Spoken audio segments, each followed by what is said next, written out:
ആ വ്യക്തിക്കാണ് BJP ഇങ്ങോട്ടാണ് vote ചെയ്ത് BJPക്ക് ഒരു വോട്ട് പോലും കോൺഗ്രസ് പ്രവർത്തകർ ചെയ്തിട്ടില്ല. അപ്പോൾ ആ സർക്കുലർ പാലിക്കാനുള്ള ഉത്തരവാദിത്തം അവർക്ക് സ്വാഭാവികമായിട്ടുണ്ടായിരുന്നു. അത് പാലിക്കപ്പെടാതെ പോയതുകൊണ്ടാണ് അവിടെ നടപടിയെടുത്തത്. അരിവാൾ ചുറ്റിക നക്ഷത്രത്തിന് വോട്ട് ചെയ്താൽ നരേന്ദ്രമോദി ഭരിക്കുമെന്നുള്ളതിൻ്റെ ഏറ്റവും വലിയ തെളിവാണ് കേരളത്തിലെ ഇടതുപക്ഷ സർക്കാർ എന്ന് പറയുന്നത്. മുഖ്യമന്ത്രി മറ്റത്തൂരിലുണ്ടായ ഒരു രാഷ്ട്രീയ സമവാക്യം, അതിൽ ഈ കോൺഗ്രസിൽ നിന്ന് രാജിവെച്ചു പോയ ആളുകൾ BJP പിന്തുണയോടെ അധികാരം പിടിക്കുന്നു. പക്ഷേ അതിൽ ചിലർക്ക് യൂത്ത് കോൺഗ്രസിൻ്റെ ഭാരവാഹികളാണ് എന്ന് പറയുന്നുണ്ട്. എങ്ങനെയാണ് അവർക്കെതിരെ നടപടി ഉണ്ടാകും? അല്ല, മറ്റത്തൂരിൽ ഇന്ന് മുഖ്യമന്ത്രിയുടെ ഒരു പ്രസ്താവന കണ്ടു. അവിടെ നിന്ന നിൽപ്പിൽ BJP ആകാൻ സാധിക്കുന്നത് അത് അദ്ദേഹം കൊണ്ട് ആഘോഷിക്കുകയാണ്. ഇവിടെ കോൺഗ്രസിൻ്റെ ആരെങ്കിലുമൊക്കെ BJP ആകാൻ വേണ്ടി ശ്രമിക്കുന്നു എന്നൊക്കെ പറഞ്ഞ് ആഘോഷിക്കുകയാണ്. അവിടെ കോൺഗ്രസ്സുകാരും BJPയിലേക്ക് പോയതായിട്ടുള്ളതല്ല. അവിടെ തെരഞ്ഞെടുപ്പിൽ വിജയിച്ച് വന്ന സ്വതന്ത്ര സ്ഥാനാർത്ഥികളായിട്ടുള്ള ഒരാളെ പ്രസിഡന്റ് സ്ഥാനത്തേക്ക് നിർദ്ദേശിച്ചു. അയാൾ നിർദ്ദേശിക്കപ്പെടുന്ന ആൾ തന്നെ CPMൻ്റെ കൂടെ പോകുന്ന ഒരു സാഹചര്യം ഉണ്ടായി. മറ്റൊരാളെ രണ്ടാമത് വന്ന സ്വതന്ത്ര സ്ഥാനാർത്ഥിയാണ് ഈ 8 പേരും കൂടി നിർദ്ദേശിച്ചത്. ആ വ്യക്തിക്കാണ് BJP ഇങ്ങോട്ടാണ് വോട്ട് ചെയ്ത് BJPക്ക് ഒരു വോട്ട് പോലും കോൺഗ്രസ് പ്രവർത്തകർ ചെയ്തിട്ടില്ല.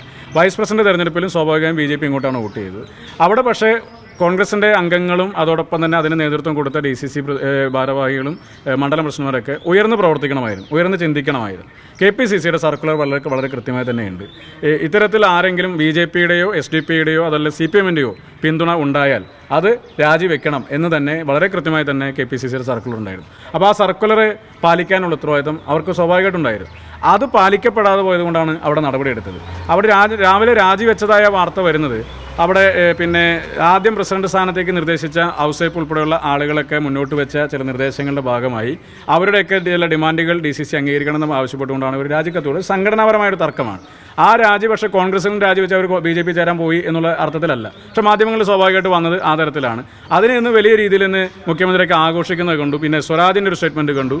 പിന്നെ കോൺഗ്രസിന് കുത്തിയാൽ അത് താമരയ്ക്ക് കിട്ടുമെന്നൊക്കെ പറഞ്ഞിട്ട് ഞാൻ പറയുന്നത് അരിവാൾ ചുറ്റിക നക്ഷത്രത്തിന് വോട്ട് ചെയ്താൽ നരേന്ദ്രമോദി ഭരിക്കുമെന്നുള്ളതിൻ്റെ ഏറ്റവും വലിയ തെളിവാണ് കേരളത്തിലെ ഇടതുപക്ഷ സർക്കാർ എന്ന് പറയുന്നത്. മുഖ്യമന്ത്രി പിണറായി വിജയൻ്റെ ഈ ഗവൺമെൻറ്റാണ് PM ശ്രീ പദ്ധതിയിൽ ഒപ്പുവെച്ചത്.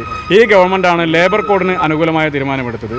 ഈ ഗവൺമെൻറ്റിൻ്റെ മുഖ്യമന്ത്രി തന്നെയാണ് തിരുവനന്തപുരം കോർപ്പറേഷനിൽ മത്സരിച്ച് വിജയിച്ച BJPയുടെ മേയറെ ആദ്യമേ തന്നെ വിളിച്ച് അഭിനന്ദിക്കുന്നത്. മേയർ അങ്ങോട്ട് വിളിച്ചാണെന്ന് പറയുന്നു. ഇനി മേയർ അങ്ങോട്ട് വിളിച്ച് കിട്ടിയില്ലെങ്കിൽ അനുഗ്രഹം തേടാൻ വേണ്ടി വിളിക്കുമ്പോൾ കിട്ടിയില്ലെങ്കിൽ കുറച്ച് കഴിയുമ്പോൾ അനുഗ്രഹം കൊടുക്കാൻ വേണ്ടി വിളിക്കാൻ മുഖ്യമന്ത്രിക്ക് ഒരു മനസ്സുണ്ടാകുന്നുണ്ട്. ഇടതുപക്ഷ MLA എല്ലാ ആളുകളും അദ്ദേഹത്തെ ഫോണിൽ വിളിച്ചാൽ തിരിച്ചു വിളിക്കുന്ന രീതിയും ശീലമുണ്ടോ എന്നുള്ള കാര്യത്തെ സംബന്ധിച്ച് നമുക്കറിയില്ല. ഉണ്ടോ എന്ന് അദ്ദേഹം തന്നെ വ്യക്തമാക്കട്ടെ. എന്തുതന്നെയായാലും BJPയുടെ മേയറൊന്നും ഒരു കോൺഗ്രസ് നേതാവിനെ വിളിച്ച് അനുഗ്രഹം ചോദിച്ചില്ലല്ലോ. കേരളത്തിൻ്റെ മുഖ്യമന്ത്രി പിണറായി വിജയനെ വിളിച്ച് അനുഗ്രഹം ചോദിച്ചു. അപ്പോൾ ആ ജാളിത മറയ്ക്കാൻ മറ്റത്തൂരിലെ ഈ സംഭവത്തെ എടുത്തുയർത്തി കാണിക്കുക. അവിടെ കോൺഗ്രസിൻ്റെ ഭാഗമായിട്ടുള്ള ആളുകൾ BJP ആയതുകൊണ്ടല്ല, അല്ലെങ്കിൽ BJPയിലേക്ക് ചേരാൻ പോയി എന്നുള്ളതിൻ്റെ പേരിലല്ല നടപടിയെടുത്തത്. അവർ ഉയർന്ന് പ്രവർത്തിക്കണമായിരുന്നു, അവർ ഉയർന്ന് ചിന്തിക്കണമായിരുന്നു. സംഘടനാപരമായി ഈ പാർട്ടിയുടെ നിലപാടുകൾക്കൊപ്പം നിൽക്കാനുള്ള ഉത്തരവാദിത്വം അവർക്കുണ്ടായിരുന്നു. അതിൽ അവർക്ക് പാളിച്ച പറ്റി, അതുകൊണ്ടാണ് നടപടിയെടുത്തത് എന്നുള്ളതാണ് അതിൽ പറ്റി സൂചിപ്പിക്കാനായിട്ടുള്ളത്. ഇവർക്കെതിരെ ഏതെങ്കിലും തരത്തിലുള്ള നടപടി അതിൽ പിന്നെ അംഗങ്ങൾക്കെതിരെ നടപടി എടുത്തിട്ടുണ്ട്. അതിൽ യൂത്ത് കോൺഗ്രസുമായി ബന്ധപ്പെട്ടുള്ള ആളുകൾ അതുമായി ബന്ധപ്പെട്ട് നിന്നിട്ടുണ്ടെങ്കിൽ അവർക്കെതിരെ നടപടി ഉണ്ടാകും. ആ കാര്യത്തിലൊന്നും യാതൊരു വിട്ടുവീഴ്ചയില്ല. പാർട്ടി നിലപാടാണ്. ആ പാർട്ടി നിലപാടിനോടൊപ്പം നിൽക്കാൻ ബാധ്യതപ്പെട്ട ആളുകളാണ് അവരെല്ലാവരും തന്നെ. അത് അവർ പാലിക്കപ്പെടുന്നതിലുണ്ടായ പോരായ്മ കൊണ്ടാണ് നടപടിയെടുത്തത്. അവർ ചെയ്യേണ്ടത് പ്രസിഡന്റും വൈസ് പ്രസിഡന്റൊക്കെ രാജിവെച്ച് അവിടെ പ്രതിപക്ഷത്തിരിക്കാനാണ് ആ നാട്ടിലെ ജനം അവർക്ക് നൽകിയിട്ടുള്ള മാൻഡേറ്റ് എങ്കിൽ പ്രതിപക്ഷത്തിരിക്കാൻ തയ്യാറാവുക എന്നുള്ളതാണ്. അതിൽ യൂത്ത് കോൺഗ്രസിനെ സംബന്ധിച്ച് മറ്റൊരു അഭിപ്രായ വ്യത്യാസവും ഇല്ല. അവർ ചെയ്യേണ്ട കാര്യം അവിടെ അങ്ങനെ BJPയിൽ നിന്ന് പിന്തുണ കിട്ടി, ആ കിട്ടിയ പിന്തുണ വേണ്ടാന്ന് വെക്കണം, അവരവിടെ രാജിവെക്കണം. അതാണ് അവിടെ ചെയ്യേണ്ടിയിരുന്നത്.